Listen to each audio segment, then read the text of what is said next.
जय श्री राधे कृष्णा। ये दामोदर कथा है, क्योंकि दामोदर मास को ही कार्तिक मास कहते हैं और दामोदर मास भगवान कृष्ण को बहुत प्रिय है। इसलिए इस मास में कथा सुननी चाहिए और अपनी भक्ति बढ़ानी चाहिए और आनंद लेना चाहिए। अगली कथा सुनिए लाल गोविंद दास जी की श्रीमुख से। जय श्री राधे श्याम। शादी भी हो गई, शादी हुई, बच्चा भी हुआ, लेकिन 1 महीने के बाद पता चला ये तो लड़का हो रहा है।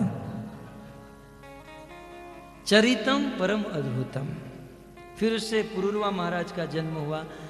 तो इस प्रकार अनेकों ऐसी कथाएं हैं जो अद्भुत है। महाराज परीक्षित कहते हैं कि हे सुखदेव जी, आपने सोमवंश और सूर्य वंश में जन्म लेने वाले अनेकों राजा महाराजाओं की कथा सुनाई। भाव यह है कि अब मैं इन राजाओं की कथा सुनना नहीं चाहता हूं, क्योंकि अब मेरे जीवन में बहुत कम दिन बचे हैं। आप मुझे कृष्ण की कथा सुनाइए। कहते हैं यदोश धर्मशीलस्य नितराम मुनि सत्तम तत्र अंशेन अवतीर्णस्य विष्णु वीर्याणि संशना। यदुवंश में जन्म लेने वाले कृष्ण की कथा सुनाइए। यहां पर महाराज परीक्षित यदु महाराज को धर्मशीलस्य कह रहे हैं। यदोश्य धर्मशीलस्य, यदु महाराज धर्मवेत्ता थे। धर्मशील माने धर्म का पालन करने वाले थे। तो पूर्ण रूप से धर्म का पालन करने वाले यदु महाराज के वंश में जन्म लेने वाले कृष्ण की कथा सुनाई। किसी आचार्य ने प्रश्न उठाया कि महाराज परीक्षित यदु महाराज को धर्मशील क्यों कह रहे हैं, धर्म का पालन करने वाले क्यों कह रहे हैं। यद्यपि इतिहास खोलकर देखा जाए तो ये यदु महाराज जो है ययाति महाराज के पुत्र थे। ययाति महाराज को उनके ससुर ने, शुक्राचार्य ने श्राप दिया कि तुम जवानी में ही बूढ़े बन जाओ। तो ययाति महाराज जवानी में ही बूढ़े बन गए। तब ययाति महाराज ने अपने ससुर शुक्राचार्य के चरणों में निवेदन किया, प्रभु आप मुझे जवानी में ही बूढ़ा बना दिए।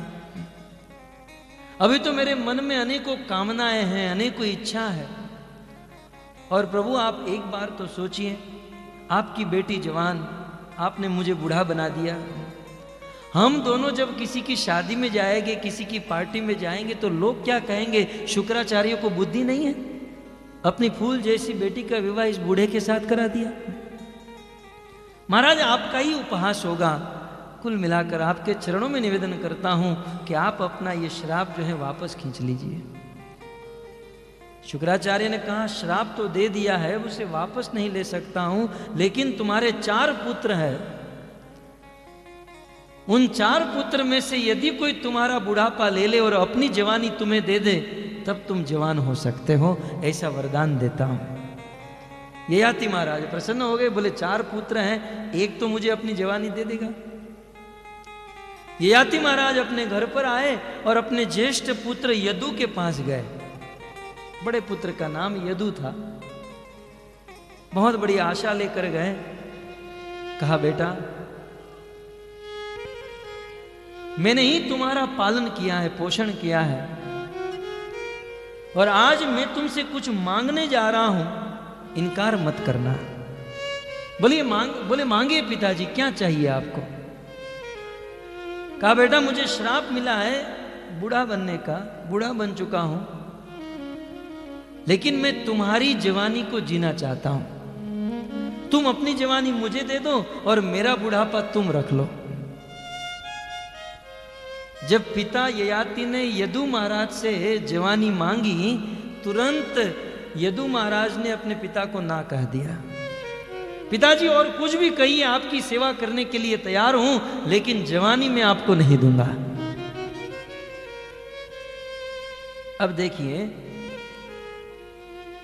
यदु महाराज ने अपने पिता की आज्ञा का पालन नहीं किया, फिर भी यहां पर उनको धर्मात्मा कहा गया।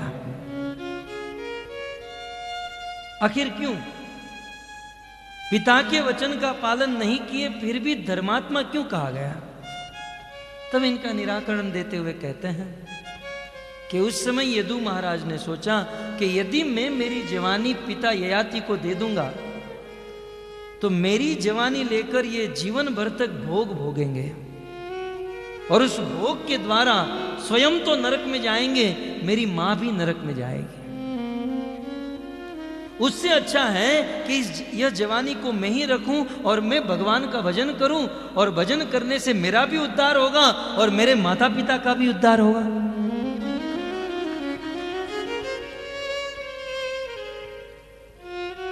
इस संसार में जब हमें मनुष्य का जन्म मिला है तब अब तो धर्म का पालन करना ये हमारा कर्तव्य है। मनुष्य जीवन बिता रहे हैं तो अनेकों प्रकार के धर्म, अनेकों प्रकार के कर्तव्य होते हैं। कुछ ऐसे कर्तव्य होते हैं जो शरीर से जुड़े हुए हैं और कुछ कर्तव्य आत्मा से जुड़े हुए हैं। जिन्होंने शरीर को जन्म दिया उस माता के प्रति कुछ कर्तव्य होते हैं, मातृ कर्तव्य, मातृधर्म। पिता के प्रति कुछ कर्तव्य होते हैं, पितृधर्म, समाज धर्म, देश धर्म। ये सब धर्म है, ये सब कर्तव्य है। और साथ ही साथ और एक कर्तव्य है जो है आत्मा का धर्म, आत्मा का कर्तव्य। तो मनुष्य के जीवन में दो प्रकार के धर्म, दो प्रकार के कर्तव्य होते हैं, एक शरीर के कर्तव्य और एक आत्मा के कर्तव्य। और मनुष्य को दोनों कर्तव्य का पालन करना चाहिए। शरीर के धर्म का भी पालन करना चाहिए, माता पिता की सेवा करे, कुटुंब की सेवा करे, और साथ ही साथ आत्मा का कर्तव्य माने परमात्मा की सेवा करे, भगवान की भक्ति करे। परंतु जीवन में कभी कभी ऐसी स्थिति आ जाती है कि आत्मा के कर्तव्यों को पूर्ण करने के लिए ये शरीर के कर्तव्य कुछ बाधक बनते हैं। अर्थात भगवान का भजन करने के लिए शरीर के जो धर्म हैं वे बाधक बनते हैं। उस स्थिति में क्या करना चाहिए? उस स्थिति में बुद्धिमान व्यक्ति, भगवान कपिल देव अपनी माता देवहूति को उपदेश देते हुए कहते हैं कि मेरा भक्त, शुद्ध भक्त, साधु संत महात्मा वो है मई अनन्येन भावेन भक्तिम कुर्वन्ति वै दृढ़ाम, जो दृढ़ता से मेरी भक्ति करता है और भक्ति करते हुए, भजन करते हुए उस भक्ति के मार्ग में कोई आड़े आता है या भक्ति में कोई बाधा बनता है तो उस बाधा देने वाले को वह तुरंत छोड़ देता है, लेकिन मेरी भक्ति में अड़ग रहता है, मेरी भक्ति में निश्चल रहता है। मत कृते त्यक्त कर्माण, मेरे लिए, मेरी भक्ति के लिए वे अपने कर्म को त्याग देता है। और त्यक्त स्वजनस बांधवा, और अपने स्वजन बंधु बांधव को भी मुझ कृष्ण के लिए त्याग देता है, वही मेरा शुद्ध भक्त है। वही मेरा शुद्ध भक्त है। भक्तों, रामायण में हम सुनते हैं कि जिस समय कैकेयी ने राम को वनवास दे दिया और भगवान श्री रामचंद्र 14 वर्ष के लिए वन में चले गए, और जैसे ही राम वन में गए, क्योंकि राम तो दशरथ के प्राण थे, दशरथ जी ने राम के विरह में अपने प्राण त्याग दिए। गोस्वामी जी ने ऐलान किया, जन्म मरण फल दशरथ पावा। इस दुनिया में जीने और मरने का फल यदि किसी ने प्राप्त किया तो वो है राजा दशरथ। क्योंकि जीवन जिए तो भी राम के लिए और मरे तो भी राम के लिए। अपने प्राण को त्याग दिया और वशिष्ठ जी ने अनुचर को भेजा, ननिहाल से भरत और शत्रुघ्न को बुलाया। भगवान श्री रामचंद्र के भाई भरत जी आए और सर्वप्रथम अयोध्या में उनका मिलन अपनी मां कैकेयी के साथ हुआ। कैकेयी ने कहा, बेटा बहुत बड़ी गड़बड़ हो गई थी, लेकिन मंथरा ने मुझे बहुत सपोर्ट किया। मंथरा की सहायता से मैं इन विपत्ति से मुक्त हो गई, मैंने सब कुछ ठीक कर दिया है। और ये सब कुछ ठीक करने में एक थोड़ा सा प्रॉब्लम हो गया। तुम्हारे पिता की मृत्यु हो गई, लेकिन थोड़े दिन के बाद तो वो भी हम लोग भूल जाएंगे। भरत जी ने कहा, मां, अयोध्या में ऐसा क्या बिगड़ गया था कि मंत्रा को साथ में लेकर तुझे ठीक करना पड़ा? बोले, तुम्हारे पिता दशरथ ने राम को राजा बनाना चाहा था, और मैंने राम को राजा नहीं बनने दिया, उनको वन में भेज दिया 14 वर्ष के लिए, और तुम्हारे लिए ये अयोध्या का राज्य मांग लिया। इतना सुनते ही भरत जी आक्रोश में आ गए। बोले, राम से विमुख करने वाली तू मेरी मां नहीं हो सकती है। भगवान को, राम को वन में भेजने वाली मेरी मां नहीं हो सकती है। आज से तू मेरी मां नहीं है। उस समय कैकेयी ने कहा, बेटा, इस दुनिया में जो पुत्र अपनी मां को मां नहीं कहता है उसे नरक में जाना पड़ता है। भरत जी ने कहा, तेरी जैसी मां को मां कहने से तो अच्छा है मैं करोड़ों करोड़ों जन्म तक नरक में रहूं। मैं नरक में रहने के लिए तैयार हूं, लेकिन तुझे मां कहने के लिए तैयार नहीं।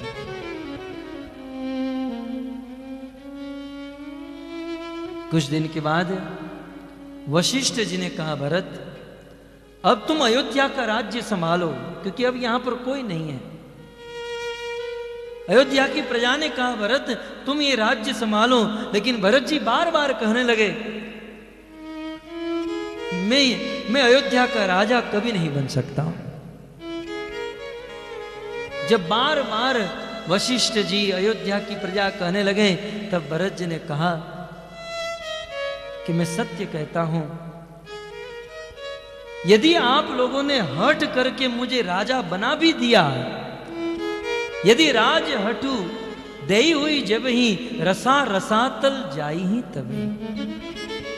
यदि हट करके भी आपने मुझे राजा बना दिया तो याद रखना, ये पृथ्वी मेरा भार सहन नहीं कर पाएगी।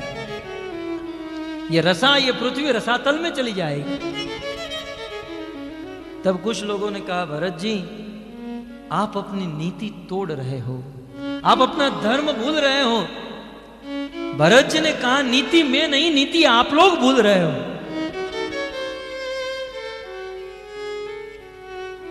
मेरे पिता ने वरदान दिए थे और मेरी मां ने मांगा था।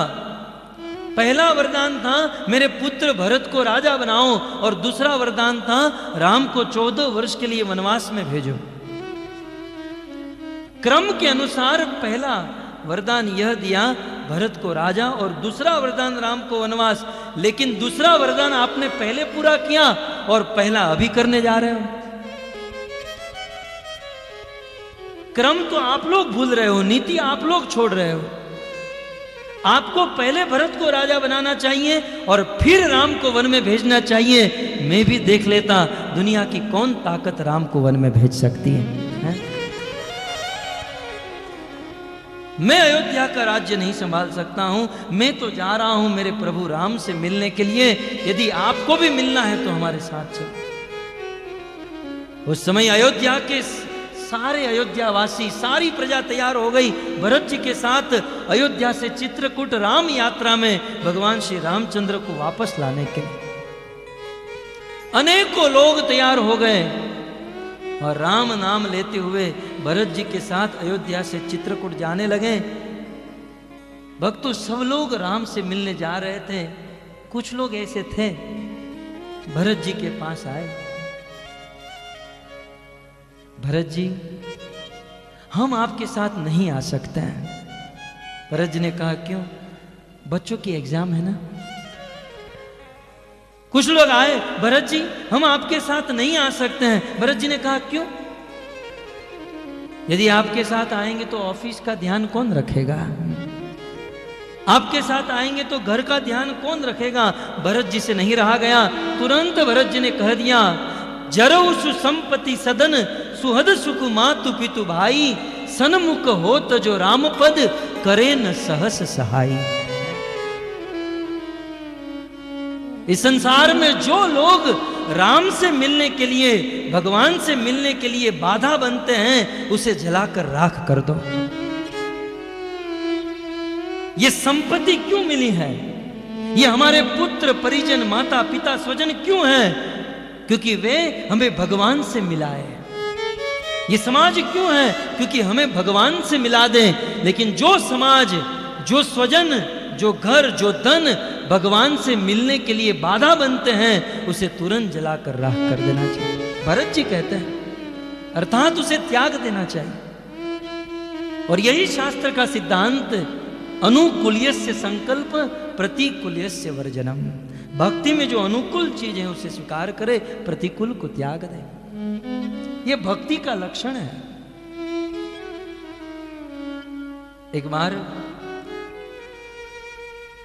मारवाड़ की मीराबाई ने गोस्वामी तुलसीदास जी को पत्र लिखा। पत्र में लिखा, महाराज कृष्ण का भजन करना चाहती हूं, परंतु हमारे घर पर अनेकों लोग मुझे कृष्ण की भक्ति करने में बाधा दे रहे हैं। बताइए ऐसी स्थिति में मुझे क्या करना चाहिए? तब तुलसीदास जी ने उत्तर दिया कि हे मीराबाई, जो लोग कृष्ण की भक्ति में बाधा बनते हैं, चाहे वह हमारे कितने हों, निकट के स्वजन क्यों हों, उसे करोड़ों करोड़ों वैरी के समान त्याग देना चाहिए। मीराबाई ने दूसरा पत्र लिखा, बोले यदि स्वजनों को त्याग दूंगी तो दुनिया के लोग क्या कहेंगे? तब गोस्वामी तुलसीदास जी ने इतिहास सुनाया। जाके प्रियन राम वे दे, जाके प्रियन राम वे दे, तजिए तासु कोटि मेरी सम, तजिए तासु कोटि वेरी सम। आत्मा के धर्म का पालन करने के लिए शरीर के धर्म को त्याग दिया। अर्थात भगवान की प्राप्ति करने के लिए भजन करते हुए यदि कोई भजन में बाधा बनते हैं तो उसे त्यागा जा सकता है। यह प्रवचन सुनकर कई सारे लोग प्रवचन में ही निर्णय ले लेते हैं और लिस्ट बना देते हैं कि घर जाकर इतने लोगों को त्याग देना है। और कई बार माताएं भी हमारे पास आती हैं, कहती हैं प्रभु जी कई वर्षों से मैं चाहती हूं कि हमारा पति भक्ति करे, लेकिन वो भक्ति नहीं करते हैं। अब तो मैं तंग आ गई हूं, अब तो मैं उसे छोड़ना चाहती हूं। हम कहते हैं देखो शास्त्र में ऐसा लिखा है कभी भी पति को छोड़ना नहीं चाहिए। बोले नहीं, लेकिन वो भजन भक्ति नहीं करते हैं। बोले फिर भी पत्नी का कर्तव्य है पति की सेवा करे, क्योंकि पति पति होता है, चाहे कैसा भी क्यों ना। तब तुरंत हमें दृष्टांत देते हैं, मीराबाई ने तो छोड़ दिया था। तो मेरे प्रवचन का भी कहीं गलत असर न हो जाए, इसलिए सिद्धांत को ठीक से समझ लीजिए। तब मैं इतना ही जवाब देता हूं, हां मीराबाई ने छोड़ा था, मानता हूं, लेकिन मीराबाई ने जहर भी पिया था, मीराबाई ने विष भी पिया था, और विष पीने के बाद भी मीराबाई जीवित रह गई। आप विष पियो, यदि जीवित रह जाओगे तो छोड़ देना, लेकिन नहीं जीवित रह पाएंगे। सिद्धांत यह है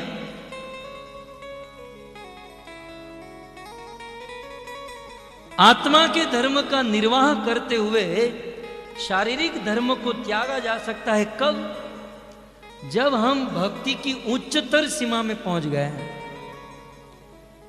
जब हम शुद्ध भक्त बन जाते हैं, शुद्ध भक्ति की अवस्था में प्रवेश करते हैं, तब जाकर हम छोड़ सकते हैं। कई बार कुछ लोगों के जिह्वा के अग्रभाग पर एक ही श्लोक होता है, सर्वधर्मान परित्यज्य, सर्वधर्मान परित्यज्य। और कोई श्लोक याद हो या ना हो, ये श्लोक सबको याद है। लेकिन विचार तो कीजिए, यह श्लोक भगवान कृष्ण ने भगवत गीता में 18वें अध्याय में कहा। यह अंतिम बात है, पहले निभाओ, रहो, टैकल करो, सहन करो, सब कुछ करो, और बहुत बहुत करने के बाद भी ठीक से नहीं हो पा रहा है और आप भक्ति की शुद्ध अवस्था में पहुंच गए हो, तब जाकर सर्वधर्मान परित्यज्य। ये तो भक्ति में आए हैं, दो चार महीने हुए हैं, अब मैं ऑफिस छोड़ रहा हूं, अब वृंदावन जा रहा हूं, अब मैं घर संसार को छोड़ रहा हूं। देखिए, शास्त्र में छोड़ने की बात कहीं नहीं कही गई है। जब हम भजन करते हैं, भक्ति करते हैं, तो ये संसार की वस्तु, भौतिक वस्तु अपने आप छूट जाती है। ये छोड़ना हमारा लक्ष्य नहीं है, छोड़ना हमारा उद्देश्य नहीं है। हमारा उद्देश्य है भगवान को प्राप्त करना, और कृष्ण को प्राप्त करते हुए जो छूट जाता है वो अपने आप छूट जाए। छोड़ना कोई लक्ष्य नहीं है। तो भक्तों, वर्तमान में जब तक हम शुद्ध भक्त नहीं बनते हैं, शुद्ध भक्ति की अवस्था में नहीं आते हैं, तब तक हमें दोनों शरीर और आत्मा, दोनों धर्म का पालन करना होगा, और दोनों ट्रैक पर चलते हुए भजन करना होगा। आप ट्रेन के ट्रैक पर यदि खड़े रहो तो 2 ट्रैक होते हैं, और दूर दूर देखते हो तो दोनों ट्रैक फिर आगे चलकर एक बन जाते हैं। वैसे वर्तमान में हम लोग 2 ट्रैक पर खड़े हैं, एक भौतिक और एक आध्यात्मिक, एक भौतिक समाज, क्योंकि ये शरीर से जुड़े हुए लोग हैं। तो शरीर से जुड़े हुए लोगों के साथ उनके कर्तव्यों को निभाना है, और दूसरा ट्रैक है आध्यात्मिक, आत्मा के धर्म को निभाना है। लेकिन ये दोनों निभाते निभाते निभाते जब हम शुद्ध भक्त बन जाते हैं, तब वो ट्रैक एक बन जाता है, और अंत में एकमात्र आध्यात्मिक आत्मा के धर्म को निभाना होता है। तो यहां पर यदु महाराज आत्मा के धर्म का निर्वाह करने के लिए अपने पिता की आज्ञा का उल्लंघन किए, अतः उनको धर्मात्मा कहा गया। यदोश्य धर्मशीलस्य नितराम मुनि सत्तम, हे मुनि सत्तम, हे मुनियों में श्रेष्ठ, हे सुखदेव गोस्वामी, अपने अंश से बलराम जी के साथ अवतीर्ण होने वाले भगवान विष्णु की कथा सुनाइए। विष्णु का अर्थ है जो कृष्ण सर्वव्यापक हैं, सब जगह पर रहते हैं, ऐसे कृष्ण की कथा सुनाइए। इतना ही नहीं, कहते हैं अवतीर्य यदोर वंशे भगवान भूत भावना, जो भगवान समस्त जीवों का पालन करते हैं, जो कृष्ण का भजन नहीं करते हैं उनका भी वे पालन करते हैं, हवा, पानी, प्रकाश इत्यादि देते हैं। ऐसे भूत भावन भगवान श्री कृष्ण की कथा सुनाइए, क्योंकि कृष्ण कथा हृदय के मेल को मुक्त करने वाली है। कृष्ण कथा इस संसार में जो सबसे बड़ा रोग लगा हुआ है, ऐसे भवरोग को दूर करने वाली है, क्योंकि कृष्ण कथा अत्यंत आनंददायक है। कहते हैं निवृत्त तरसे उपगीय मानाद भव औषधाक्षोत्र मनोभिरामात का उत्तम श्लोक गुणानुवादात पुमान विरज्यत विना पशुघ्नाथ। जो निवृत्त तर्ष हैं, जो सभी तृष्णाओं से, सभी कामनाओं से, इच्छाओं से मुक्त हो चुके हैं, ऐसे शुद्ध भक्त, ऐसे महात्मा भी कृष्ण कथा सुनते हैं। और जो विषयी जीव है, संसार के विषय भोगों में फंसा हुआ है, वे भी कृष्ण कथा सुनने में आनंद लेते रहते हैं। कृष्ण कथा भव औषधात, भव रोग से, इस भव संसार से मुक्त होने के लिए सबसे बड़ी औषधि है। हम सब लोग इस संसार में बंधे हुए हैं, 84 लाख के चक्र में हम फंसते रहते हैं। बार बार जन्म लेना, बार बार मरना, ये सबसे बड़ा रोग इस जीवात्मा को लगा है। लेकिन इस बार बार के जन्म मृत्यु के चक्र से हम मुक्त होना चाहते हैं, तो सबसे बड़ी औषधि है यह कृष्ण कथा। कृष्ण कथा सुनने से इस भवरोग से मुक्त हो जाता है। मन में प्रश्न हो सकता है कि छोटा मोटा रोग होता है और दवाई लेते हैं, औषधि लेते हैं, वो बहुत कड़वी होती है, होगी।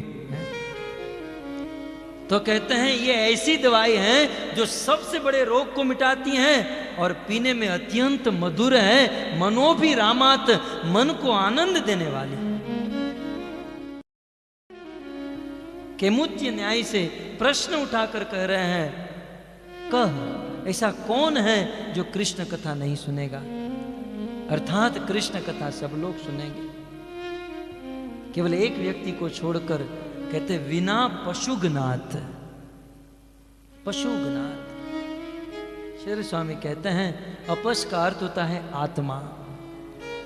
अर्थात जो लोग कृष्ण कथा नहीं सुनते हैं, मनुष्य जीवन मिला है भगवत कथा सुनने के लिए। सवाक यया तस्य गृणान गृणीते करोच तत्कर्म मनो करो मनश्च। ये वाक, ये वाणी मिली है भगवान का नाम भगवत कथा बोलने के लिए। शृणोति तत्पुण्य कथा सकर्ण।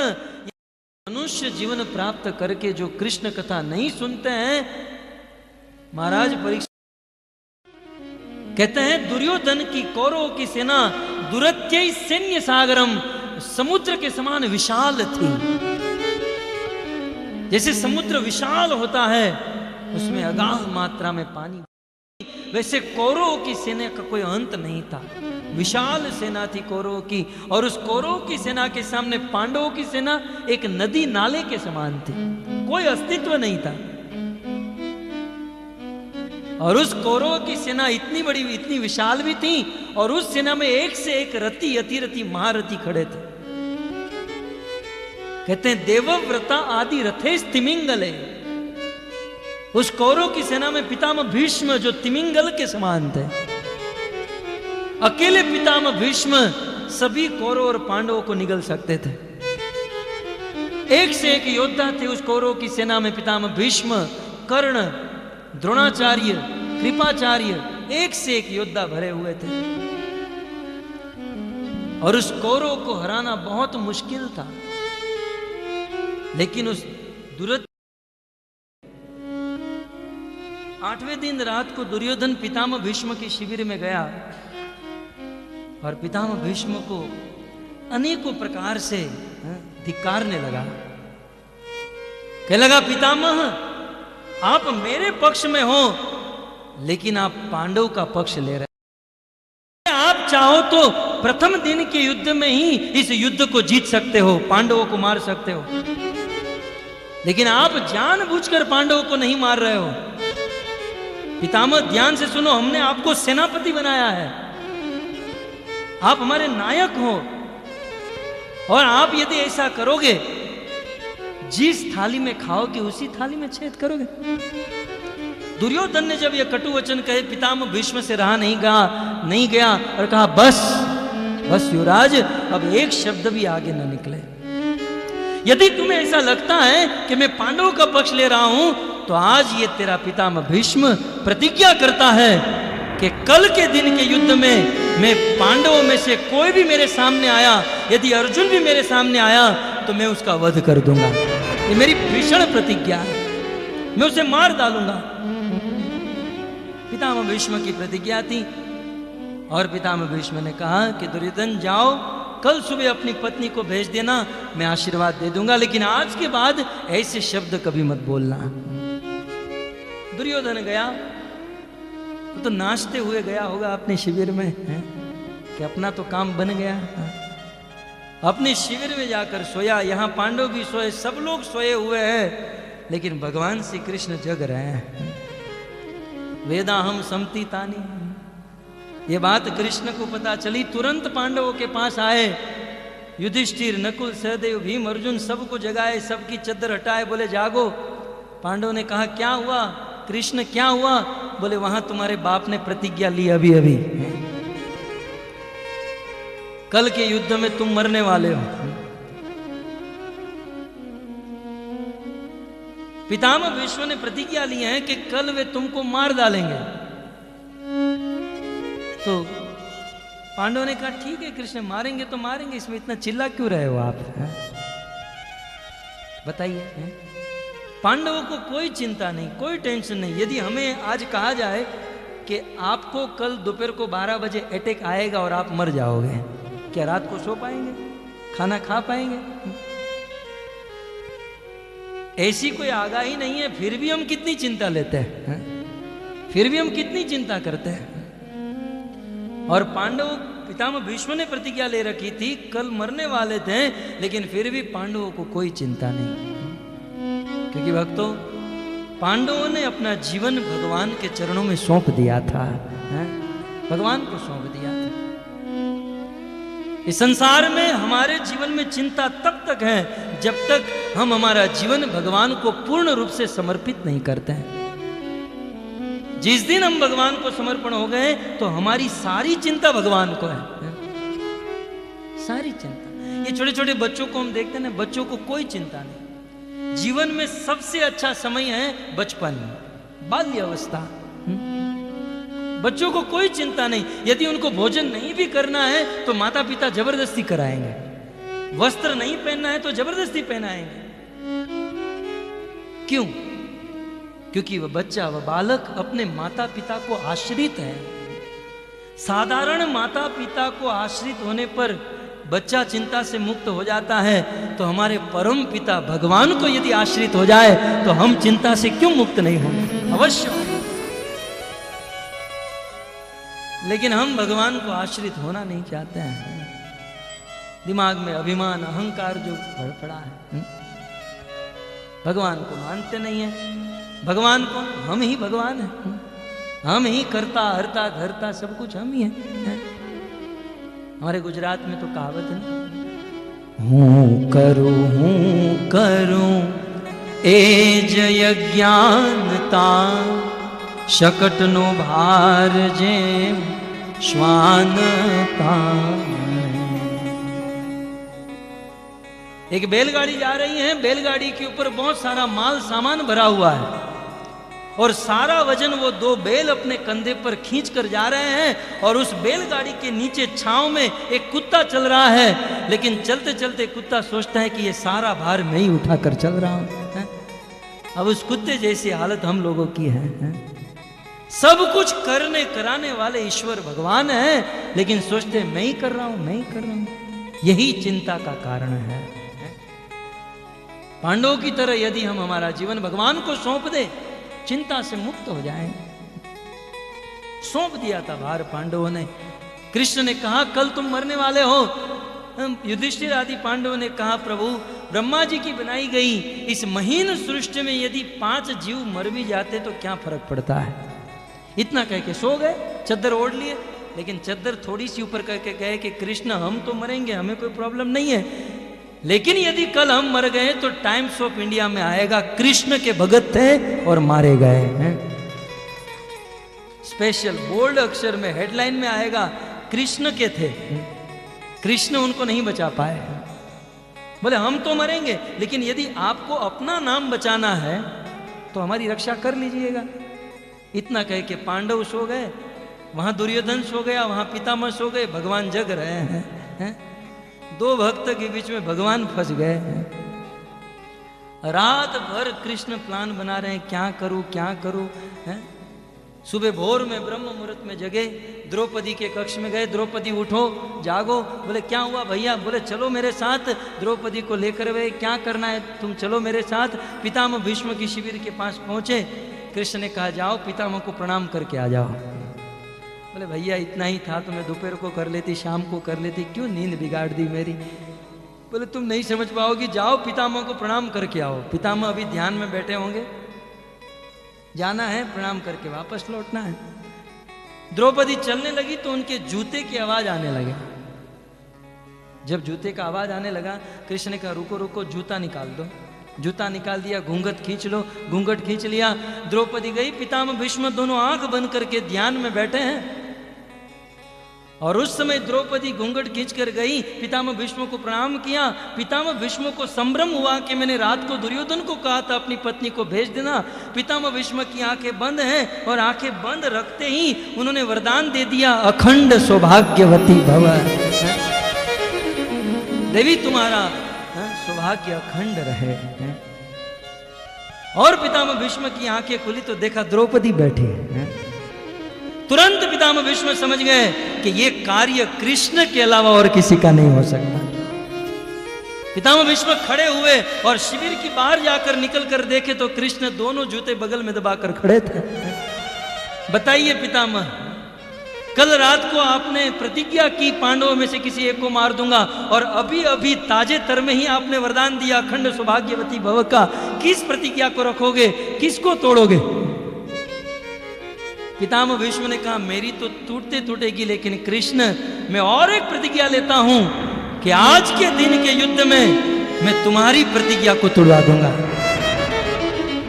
तुम्हारी प्रतिज्ञा है ना कि इस कुरुक्षेत्र की भूमि में मैं शस्त्र धारण नहीं करूंगा। यदि आज के दिन के युद्ध में मैंने आपके हाथों में शस्त्र नहीं उठवाए तो मैं भी गंगा पुत्र भीष्म नहीं। पितामह भीष्म की प्रतिज्ञा। और सूर्य आकाश में आ गया। पितामह भीष्म अपना कवच पहनकर, धनुष बाण तरकस सब कुछ हाथ में लेकर, सारे अस्त्रों से सुसज्जित होकर रणभूमि में उतर पड़े। यहाँ पर पांडवगण रणभूमि में उतर पड़े। दोनों ओर से शंख बजने लगा और दोनों ओर से घमासान युद्ध होने लगा। और उसी दिन देव का विधान तो देखिए, जिस दिन पितामह भीष्म की प्रतिज्ञा थी उसी दिन युद्ध के समय पितामह भीष्म के सामने अर्जुन का रथ आ गया।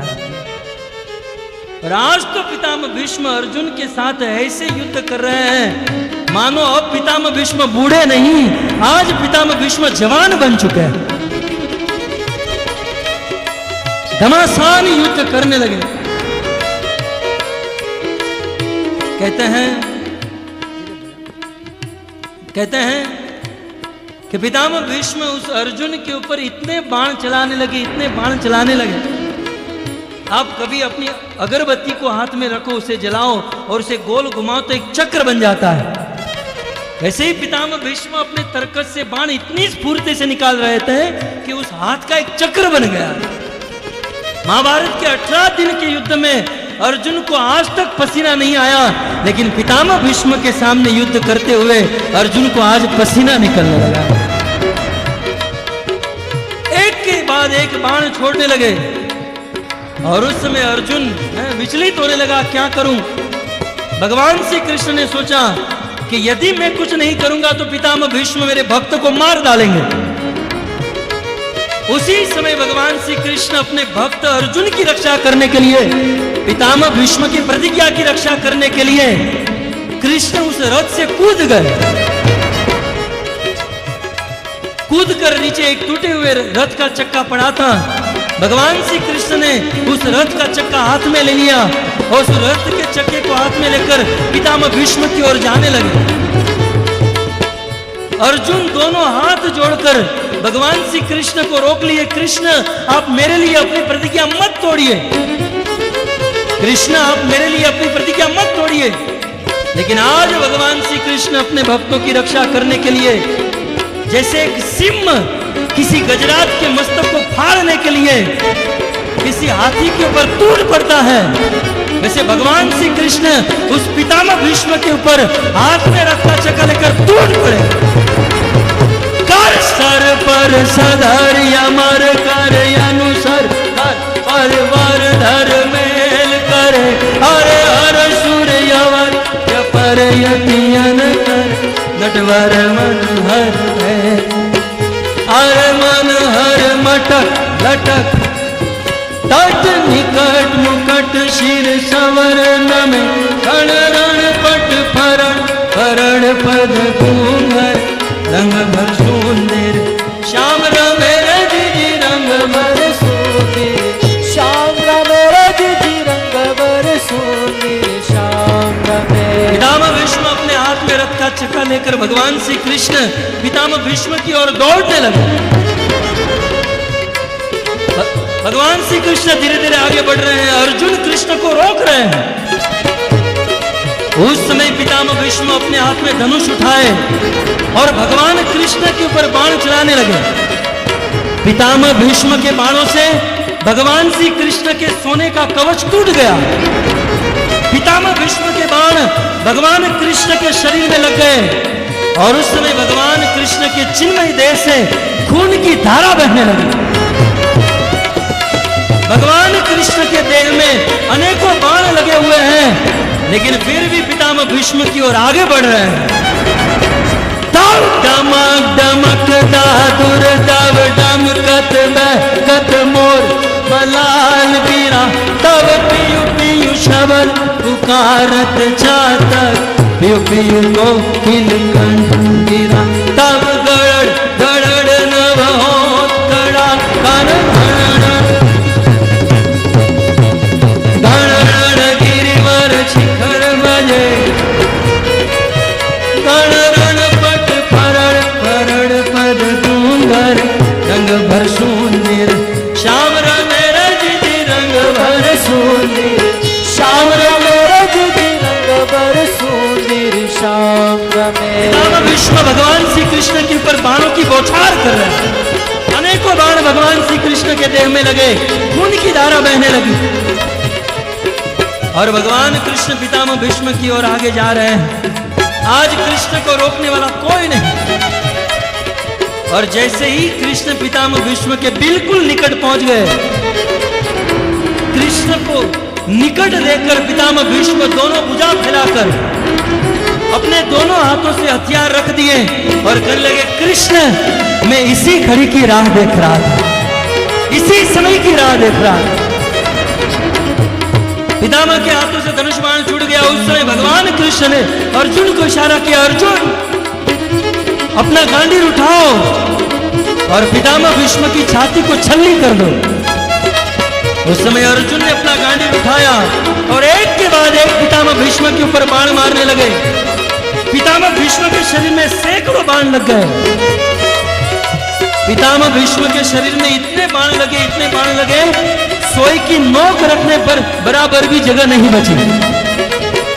जब सैकड़ों बाण अर्जुन ने पितामह भीष्म के शरीर में मारे, तब आकाश से कोई पहाड़ गिरे, वैसे पितामह भीष्म भूमि पर धराशायी हो गए। श्री कृष्णचंद्र भगवान की ये दृश्य आज महाराज परीक्षित सुखदेव गोस्वामी को याद करा रहे हैं कि यदि कृष्ण न होते तो पितामह भीष्म हमारे पांडवों को कैसे छोड़ते। कृष्ण न होते तो हमारे पितामह पांडवगण उस युद्ध में कभी विजयी न हो पाते। तो जिस कृष्ण की कृपा से हमारे पितामह पांडवगण उस युद्ध में विजय हो गए, हे सुखदेव गोस्वामी आप उस कृष्ण की कथा सुनाइए। और इतना ही नहीं सुखदेव जी, आज मैं जो आपके सामने बैठा हूं ना, आज ये मेरा शरीर भी उस कृष्ण के द्वारा दिया गया प्रसाद है। सत्य कहूं तो मैं कब का जलकर मर गया होता। अश्वत्थामा ने 6 ब्रह्मास्त्र छोड़े थे 5 पांडवों के ऊपर और 6ठा ब्रह्मास्त्र मेरे ऊपर। मां उत्तरा के गर्भ में था और अश्वत्थामा के ब्रह्मास्त्र से मैं जल ही चुका था, मर चुका था। लेकिन कृष्ण ने मुझे जीवन दान दे दिया। जिस कृष्ण ने मुझे जीवन दान दिया है, मेरे जीवन की रक्षा की है, उस कृष्ण की कथा सुनाइए। वीर्याणि तस्य अखिल देह भाजा अंतर बहिर पुरुष काल रूपे प्रयच्छतो मृत्यु मृतामृतम च माया मनुष्यस्य वदस्व विद्वन। हे विद्वन, हे विद्वान सुखदेव गोस्वामी, भगवान श्री कृष्ण के पराक्रम अत्यंत अद्भुत है। और ये कृष्ण अंतर बहिर पुरुष काल रूपे, इस संसार में जिन जीवों की अंतर्दृष्टि होती है उनके समक्ष पुरुष के रूप में प्रकट होते हैं, और जो बहिर्दृष्टि होती है, बहिर्मुख होते हैं, उनके सामने काल के रूप में प्रकट होते हैं। जो अंतर्मुखी, अंतर्मुखी माने जो भगवान कृष्ण का भजन करता है, जो भक्ति करता है, उसके सामने तो वे मृत्यु के समय श्याम सुंदर के रूप में प्रकट होते हैं और उस भक्त को, उस जीव को अपने धाम में लेकर चले जाते हैं। लेकिन भजन नहीं करने वालों के लिए बहिर काल रूपे, बहिर्मुखी लोगों के लिए वह काल के रूप में प्रकट होते हैं, निकल जाते हैं, मार देते हैं। एक ही भगवान है भजन करने वालों के लिए पुरुष रूप में और भजन नहीं करने वालों के लिए काल रूप में। ऐसे भगवान कृष्ण की कथा सुनाई। मानो सुखदेव जी ने कहा कि परीक्षित क्या सुनना चाहते हो? कृष्ण की कथा तो बहुत सारी हैं, उनमें से विशेष क्या सुनना चाहते हो?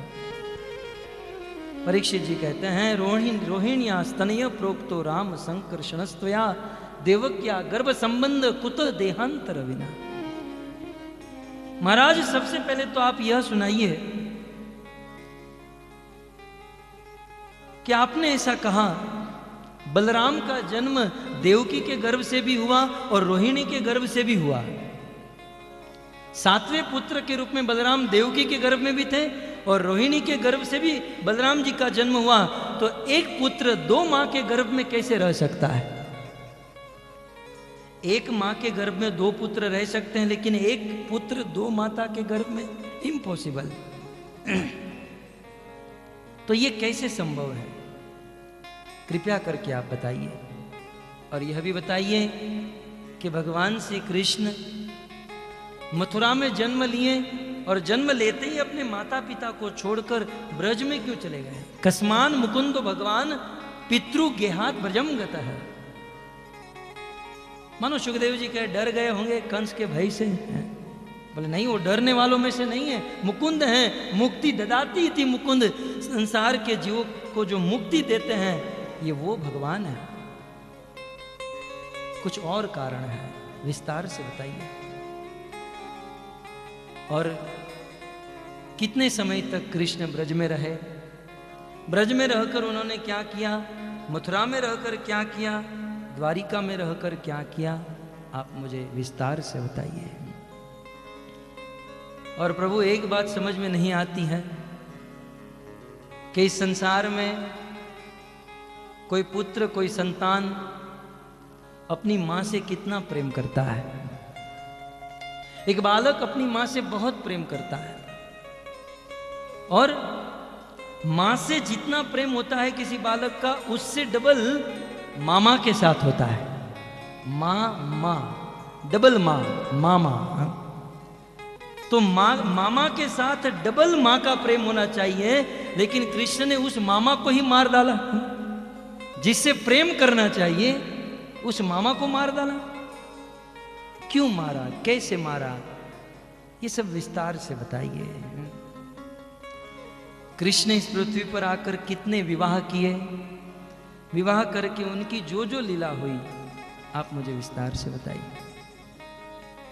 तब सुखदेव गोस्वामी कहते हैं कि परीक्षित, तुम्हारी जिज्ञासा बहुत सुंदर है, कृष्ण कथा सुनना चाहते हो, बहुत अच्छी बात है, लेकिन तुम 3 दिन 3 रात से कथा सुन रहे हो और 3 दिन 3 रात से न तो तुमने भोजन किया, न जल पिया, न निद्रा, कुछ नहीं हुआ।